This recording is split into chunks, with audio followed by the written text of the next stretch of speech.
කොහොමද යාළුවනේ? ඔයාලන්ට මතක තියනවාද? ඒ කියන්නේ රශීන් සන්දුල්.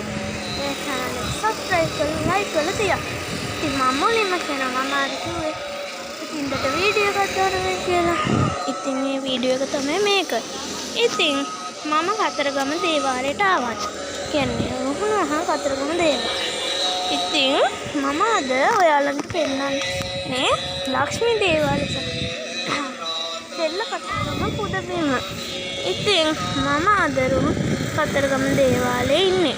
ඉතින් මම අද පූජාවක් තියපු ලේස්තු කරා. මම ඔයාලන්ට පෙන්නන්නම්කෝ වටපිටාවේ ශබ්දවල අහන්න එපා. එයාලා මට ඉරිසියා කරන්න හදන්නේ හොඳ යාළුවනේ. මම මාළෙකුත් කෙනාවා ඉතින්.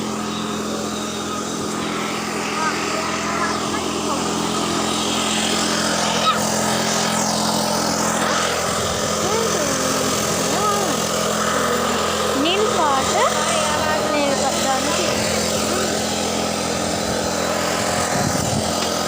දැක්කද ඉතින් මම අද ලක්ෂ්මී දේවාලය සහ ක්‍රිෂ්ණ කියන්නේ අන්නේ දේවල් මම පළතුරු වට්ටිය දෙන්නේ විෂ්ණු දෙවියන්ට. ඒක තමයි නිල් පාට. මම දැන් ඔයාලන්ට මේ ඉදිරියට ගිහිල්ලා පෙන්නනවා.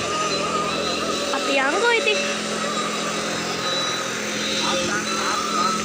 දුවා ගන්නවද මහන්සි. ඉතින් මම මේ ඇවිදලා ආවේ ඔයාලන්ට වීඩියෝ කරන්නේ නෑ.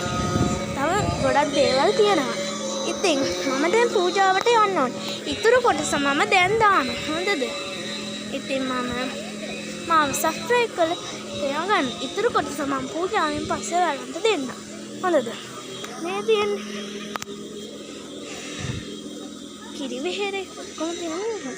මේ පුරාණ කිරි විහාරය. තව සම්පත් බැංකුව. තව හටුන එක. ඉතින් අපි මෙතන සංගන්න. ඉතින් මම ඔයාලන්ට මේ channel එක subscribe කරලා like එකක් දාලා තියාගන්න. ඉතින් bell icon එකක් දාන්න. ස්තුතියි.